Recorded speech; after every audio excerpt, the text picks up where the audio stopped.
Cosa hanno in comune una barca a vela e un'automobile? Beh, io lo sto capendo al volante di questa affascinante Maserati Ghibli SQ4. In questi due mondi infatti si sviluppano forze gigantesche da domare ad ogni costo in modo da poterle trasformare in prestazioni mozzafiato. Ma in questi due mondi c'è anche una ricerca spasmodica per i materiali, per i dettagli, in una parola per la perfezione. E poi l'auto e la vela, da quando esiste l'uomo, si cibano di sfide. Sono le sfide il vero motore di questi due mondi. È per questo che alla Maserati hanno pensato di sponsorizzare una barca a vela, ma non una barca come tutte le altre. Questa è l'imbarcazione spinta dalla forza dei venti più veloce di tutti i tempi, affidata a quello che in molti considerano lo skipper e il velista più grande della storia, Giovanni Soldini. Il Maserati Multi 70 è veramente la Formula 1 dei mari. Pensate che la Randa, la sua vela principale, costa 65.000 euro e deve essere sostituita ogni anno. Il suo timone costa 70.000 euro. Un semplice winch, quei rotori dove si avvolgono le cime per tendere le vele, costa 30.000 euro, un po' come una bella auto. Pensate quindi a quanto potrebbe costare l'intera imbarcazione, si parla di svariati milioni di euro. Si tratta di un trimarano, quindi di un'imbarcazione a 3 scafi che vuole rivoluzionare il mondo della nautica, perché il suo obiettivo è portare per la prima volta il concetto di volo sull'acqua in mare aperto, anzi che dico in oceano aperto. Una sfida bella e buona che si è messo in testa quel folle, anzi quel grande di Giovanni Soldini insieme a Maserati. E quindi vedete che è tornato il tema della sfida. Ve l'avevo detto, auto e barche a vela hanno in comune molte più cose di quanto ci potessimo immaginare. Ma torniamo alla Ghibli, che è il vero oggetto del nostro video. Si tratta di una berlina di segmento E, pensata quindi per andare a mettere i bastoni tra le ruote ai soliti tedeschi Audi A6, BMW Serie 5 e soprattutto Mercedes classe E. È figlia della 4 porte, l'ammiraglia del tridente, e lo si vede subito, basta uno sguardo, ma ovviamente è più corta, 4,97 metri, mentre con la 4 porte siamo abbondantemente oltre i 5 metri. Questa lunghezza la colloca un po' più in alto della classe E, è più lunga di 5 cm rispetto alla Mercedes, e ha un passo, questa Maserati, di 2,99 metri, e infatti dietro, ragazzi, vi assicuro che si viaggia in business class. Peccato però per il bagagliaio, che si ferma a quota 500 litri. Beh, sono comunque tanti, ma la classe E, nonostante dimensioni un po' più compatte, riesce a fare meglio, 540 litri.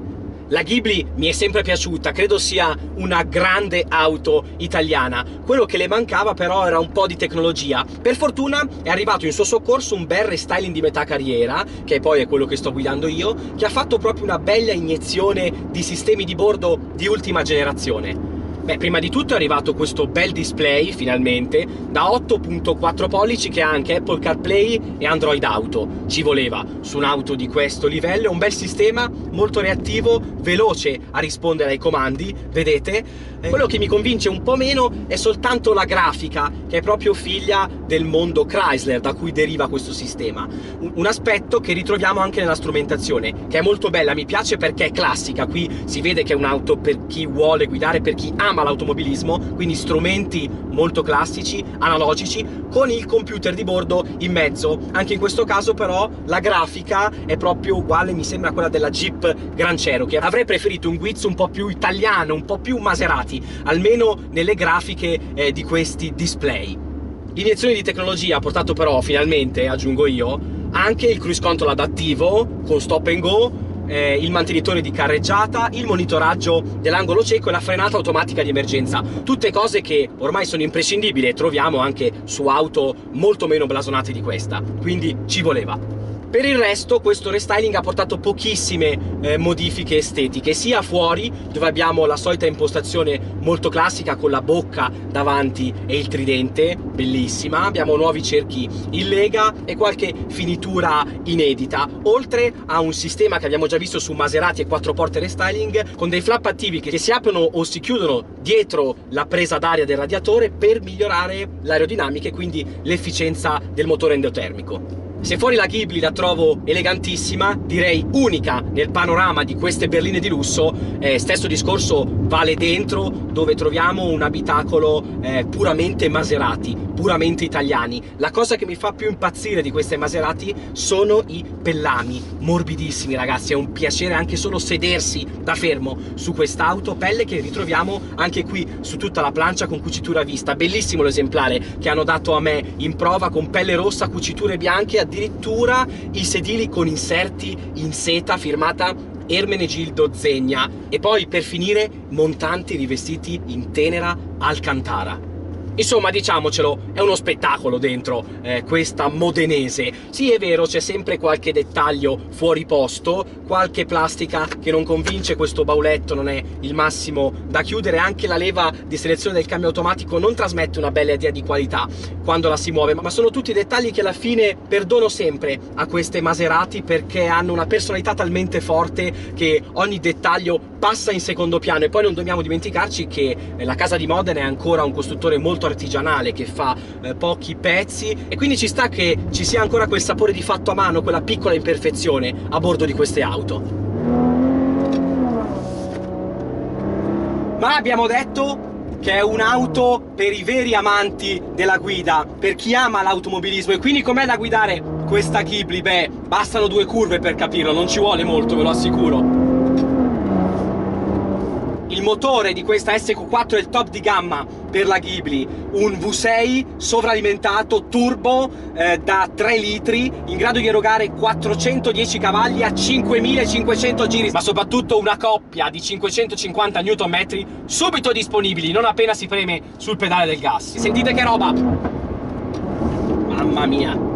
Questo motore l'avevo già guidato sulla Levante, mi aveva impressionato perché nonostante la sovralimentazione spinge subito appena si sfiora il pedale del gas, non ci sono praticamente fenomeni di turbo lag, sono quasi impercettibili, ma soprattutto ha una spinta, un tiro che non si arresta mai, anche in alto continua a spingere come un ossesso, e questo è proprio merito della cubatura un po' generosa e soprattutto della potenza elevata. Qui si spinge fino a 6500 giri senza mollare un colpo, quindi non voglio sentir dire che questo turbo non è coinvolgente, perché non ha allungo. Questo 6 cilindri è realizzato a Maranello. La Ferrari si è occupata di sviluppare insieme a Maserati le testate, ed è la testata che dà il carattere, l'imprinting a un motore, e si sente perché è un motore che ha un bel carattere e soprattutto suona da paura. Veramente qui non c'è timpano che tenga. Anzi, secondo me sapete cosa vi dico? Hanno messo Mefistofele dietro negli scarichi. Sentite che inferno che andiamo a scaricare.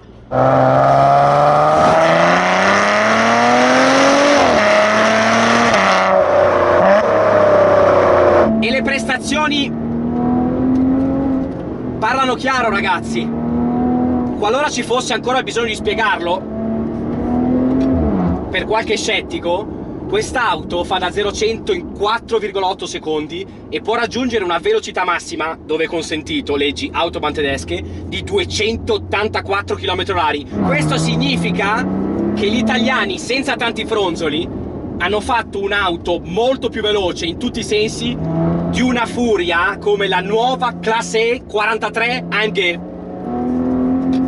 Beh, il merito di queste prestazioni, oltre che del motore naturalmente, è della trazione integrale SQ4, particolarmente raffinata. Grazie a una frizione specifica, la trazione può passare in pochissimi millisecondi dalle ruote posteriori a quelle anteriori, per esempio quando c'è un calo di aderenza davanti, o quando la strada è un po' strucciolevole, o quando c'è anche un po' di bagnato, come oggi qui su queste meravigliose strade liguri.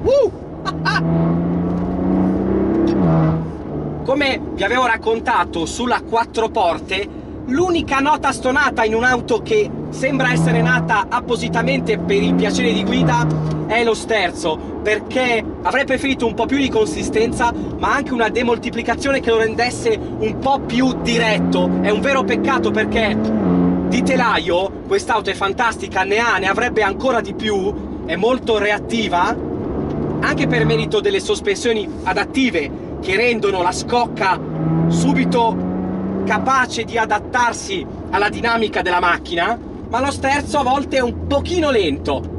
Il compenso, il V6 Made in Maranello, è abbinato a un vero gioiello che è questo cambio a 8 marce. Lo conosciamo bene perché è fatto dalla ZF ed equipaggia le migliori auto del momento, una vera garanzia, è tarato molto bene dagli ingegneri modenesi perché ha risposte veramente rapidissime, un convertitore di coppia eccezionale. Devo dire che è il mio cambio automatico preferito, meglio addirittura di alcuni doppia frizione. Lo si può comandare da questi paddle dietro al volante che sono una figata, credo siano in alluminio, sono fissati al piantone ma sono grandissimi come quelli delle supercar, e quindi vedete anche qui in curva lo trovo sempre quando ho bisogno, non devo andare a cercarlo ed è molto molto comodo.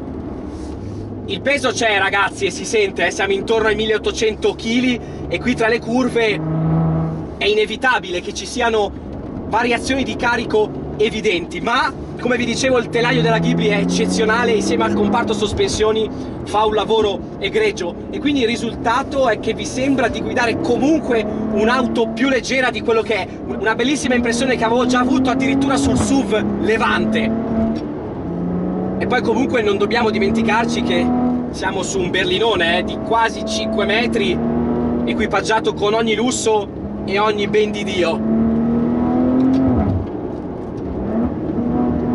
Sentite come canta questo motore qui tra le curve, ragazzi, lo ammetto, mi sto divertendo come un pazzo con questa Ghibli.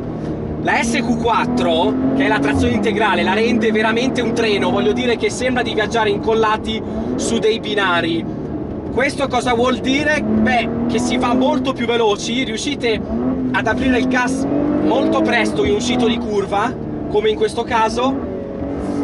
Si va molto più veloci, ma si perde un pizzico di quella brutalità tipicamente Maserati, tipicamente italiana, una brutalità un po' indomabile che abbiamo invece sulle versioni a trazione posteriore. Beh, cosa voglio dirvi?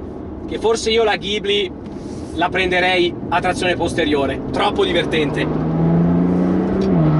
Ma quanto consuma? Beh, difficilmente secondo me chi sceglie una Ghibli con questo motore si farà questa domanda, ma è giusto rispondere. Beh, noi nel nostro breve test, dove le abbiamo tirato un po' il collo per vedere di cos'era capace, ci siamo tenuti intorno ai 5 km litro, quindi insomma forse è meglio non guardare il computer di bordo. C'è da dire però che in autostrada a velocità codice in ottava marcia si riescono anche a fare i 10-11 km litro. E poi ragazzi, come sempre, quando abbiamo la fortuna di guidare questi gioielli bisogna affrontare il capitolo prezzi.